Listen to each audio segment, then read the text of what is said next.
Hey guys, Jared here. So let me start by saying that I think the Oppo Find 7 is an awesome device, but, and this is a big but, full disclosure, I really dislike ColorOS. In fact, I tried using it for a week and couldn't take it anymore, so I ended up installing Nova Launcher and the Voxel Icon Pack, which was the least I could do without rooting it and installing a custom ROM. But for the purpose of this review, I'll be using the ColorOS launcher. So let's start with the physical look and feel. Now, the Find 7 is a big device. I mean, it's huge. Not as huge as some other devices out there, but for instance, it's taller than the Galaxy Note 3 and only a tad bit smaller in width. So yes, some folks, including myself, might have difficulty from time to time reaching items on the screen. Now, you do have the choice between white and Astro Black, which has a carbon fiber pattern on the back. Now, I chose the white version, and I'm really liking the look of it so far.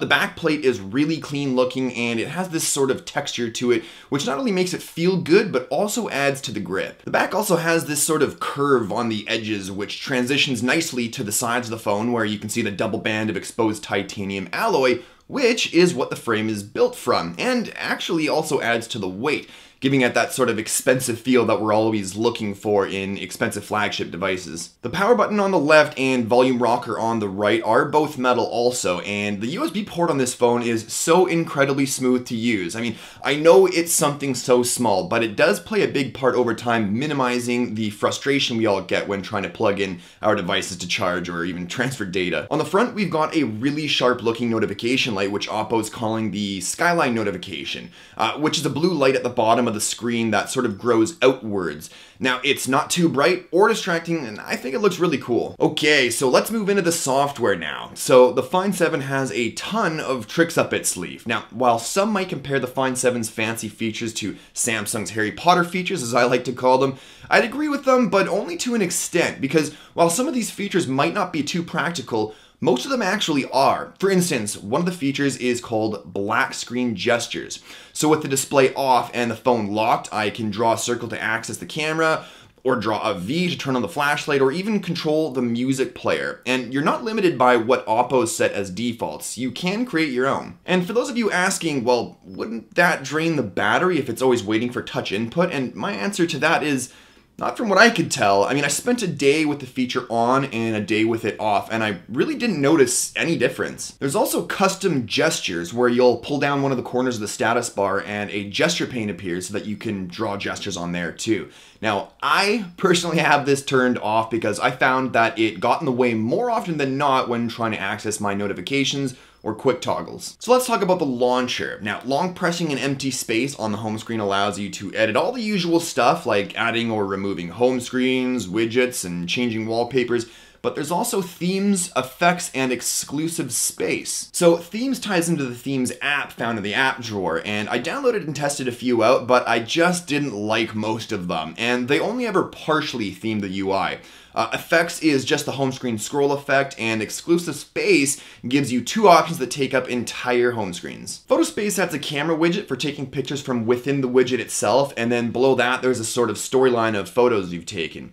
Music space is basically the native music player, but made into one massive widget. Now, honestly, it looks really cool, but I don't store my music locally. I prefer the cloud, so I didn't really spend much time with it at all. So we've got three capacitive buttons, menu, home, and back, which, by the way, are way too dim for my liking.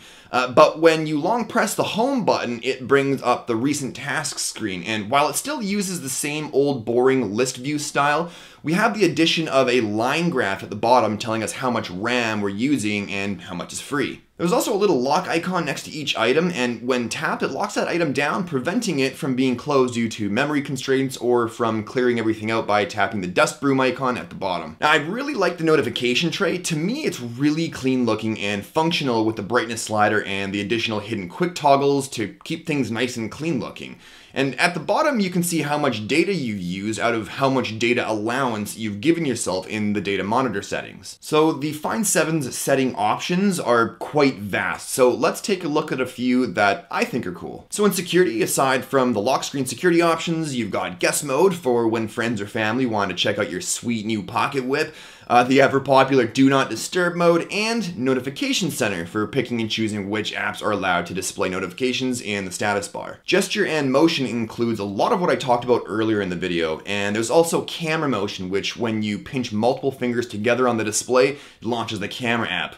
And there's a double tap to lock by double tapping the home button. Under sound, there's all the typical settings, but there's also max audio, which makes everything sound so much better than without it. It lets you tweak pretty much everything and has different profiles for different scenarios. There's a ton of other settings options, but I didn't want to bore you all, so I'll leave it at that for now. Instead, let's talk about performance. So the Find 7 comes with a Snapdragon 801 CPU, clocked at 2.5 GHz, an Adreno 330 GPU for gaming, and a massive 3 GB of RAM. So I did run a couple of benchmarks. With Geekbench, it scored a single-core score of 1022 and a multi-core score of 3153. And in Antutu, it scored 36,179, which puts it above the Galaxy S5 and the HTC One M8. So the only other phone I own at the moment with 3 GB of RAM is the Xperia Z2. But as I mentioned in my Z2 review, even though the hardware was there, it certainly didn't feel like it. Now, on the Find 7 though, it definitely feels like it's got the hardware. Even when I've got a ton of apps running in the background, it still performs like a champ. If I have felt any noticeable lag, it must have been really minor because I can't actually recall experiencing any. Navigating around the device and launching apps is just as fast as I'd expect, and I played Shadowgun Dead Zone and Riptide GP2 for a few hours at maximum graphics settings, and not once did I notice any stuttering or frame drops, and the maps and matches loaded ridiculously fast. And with that 5.5-inch QHD display, as you can imagine, games looked amazing. The graphical detail is just awesome. That said, even though it's awesome that it packs a QHD display, I'll be totally honest here. For almost everything other than gaming, I really didn't notice a huge difference versus a 1080p display from one of the other major phones out right now. I mean, text does look a little sharper, I guess. The only way I was really able to test out the QHD display was by going to YouTube on the browser and then choosing the desktop version and loading up a Devon Supertramp video and set it to 2K or 4K. Now, I did spend a lot of time watching movies and Netflix on it, and everything seemed great, but because the Netflix app for Android and pretty much everything else right now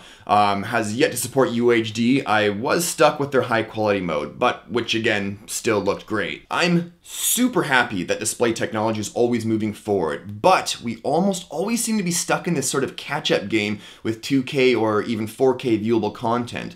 And until app devs, game devs, and movie studios start putting out UHD resolution content as a standard, we're stuck with an overly capable display, which sounds strange, but it's true. And by the way, during my gaming and video watching, I realized how damn impressive the built-in rear speaker is.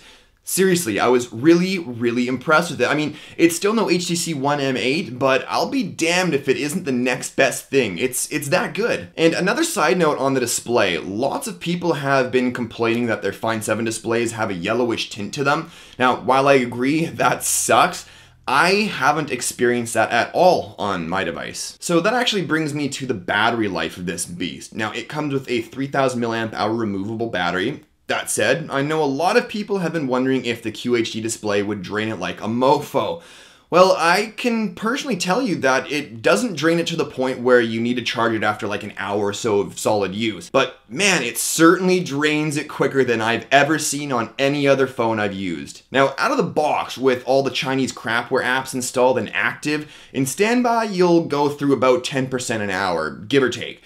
So I went ahead and uninstalled pretty much all of them and disabled the ones I couldn't. And after that, it was down to about 4% or 5% every 5 to 6 hours, which is pretty darn good. So during my battery testing, I watched about an hour of shows on Netflix, watched a 2-hour movie, played games for about an hour, and after that, I checked the battery and it was at about 20%. When I went to check the battery history, the display had chewed up about 82% of the battery. So yes, the display is a major battery killer. But I also spent a day using it like I normally would, without that much gaming and not so much media consumption. And I was easily able to get through the day and still have about 30% battery left the next morning. And by the way, hard use on this phone will heat it up like nothing I've ever experienced on a phone before. I had it get so hot that at one point I had to put it down and let it sit for a while, because if I were to hold it any longer, I'm positive I would have suffered from some sort of minor surface burn. And that's no exaggeration. It was literally so hot that I was sincerely concerned that the battery might burst. And let's not forget about the charging times. So the Find 7 has rapid charging, otherwise known as the VOOC rapid charging system. Now, Oppo claims that 30 minutes of charge time equates to about 75% of battery charge, and they weren't lying. Unfortunately, the only way you'll get those charge speeds is with their proprietary charger that puts out something like a massive 4.5 amps as opposed to the standard 1 to 2 amp chargers. This thing charges so bloody fast that if I have to head out somewhere and I'm concerned about the amount of battery life I have left, I'll throw it on the charger, and by the time I'm done getting ready, I usually have enough to get me through the rest of the day or night and into the next morning. This is technology that needs to be implemented on other devices. The technology is there. It's just a matter of the consumers telling companies like Samsung, LG, and HTC that they want this. So last and certainly not least, we have the 13 megapixel rear camera and the 5 megapixel front camera. Now the front cam has a nice and wide 80-degree view and takes perfectly fine pictures. But the 13 megapixel rear camera is really the star of the show. It has a Sony Exmor sensor that takes really nice photos. I've watched videos and read reviews where some think that it's better than the Sony Xperia Z2 but less than the Galaxy S5. Personally, to my eyes, it looks just as good, but the Oppo might undersaturate and maybe even sometimes overexpose shots compared to the two other devices I mentioned. Either way, most of the shots look great to me, but like most smartphone cameras, it does suffer in low light by compensating with the higher exposure value, which just creates a lot of noise in the image. But I was impressed by how much light was actually let into the sensor. And there's even a slow shutter mode that Oppo says has a 32-second long exposure, so that night shots are crystal clear. I actually haven't had a chance to test that out yet, so if any of you have experience with the Find 7's slow shutter mode, let me know how it turned out in the comments below. So the camera app is so minimal, it's actually a little bit disappointing. Personally, I think the camera would have been capable of taking better pictures if there were some more manual controls like exposure, manual focus, ISO, and a few other things that we're used to seeing in phones like the Galaxy S5 and Xperia Z2, for example. That said though, there's a bunch of other really cool features that sort of make up for the lack of full manual control. Take the famous HD picture mode, or as Oppo calls it on their website, Ultra HD mode. So basically, instead of taking one 13 megapixel picture, it takes 10 and then combines them to add the sharpness and detail to create a super high resolution photo that adds up to a 50 megapixel shot. Now, during my very curious testing of this feature, I didn't really notice any difference other than the file size being about twice as large or larger than the standard 13 megapixel shots it takes. And watching an MKBHD video on this topic revealed that you really only notice a difference when you blow it the hell up and look closely at things like sharp lines and so on. Now, the 50 megapixel shot does have slightly better lines than the 13 megapixel shot of the same scene, but it also takes 3 seconds to generate the 50 megapixel shot after you press the capture button. So I can see it being used for landscape photos with a tripod, but for the average person like myself, I'll just keep it on the standard 13 megapixel setting. There's also all the standard modes we're all used to, like Panorama, HDR, and Beautify, but there's also an option for RAW, which would be great for people who want to edit the photo in Photoshop, for example. And of course, it's capable of recording in 4K. Now, if you're wondering if I can tell a difference in the 4K recording quality versus other devices, I can't tell a difference. I'm pretty sure there is, but I'm not a pixel junkie like some of my other tech reviewer friends.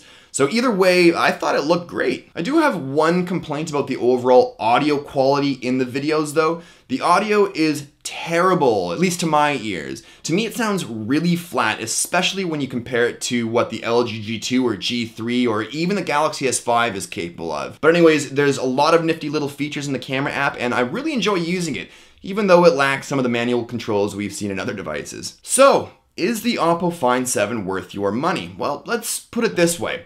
Even though I'm not a fan of ColorOS, for the money, you're getting a device with flagship leading specs, a QHD display, it's fast as hell, has decent enough battery life with normal usage to easily get you through the day, mega fast charging times, has some really cool and convenient gesture features, an awesome sounding built-in rear speaker that's as close to the HTC One M8 as I've ever experienced so far, and has a great camera capable of doing some pretty damn impressive things, and it's got a great eye-catching look to it. All at a price less than what all the other major phone manufacturers are listing theirs at.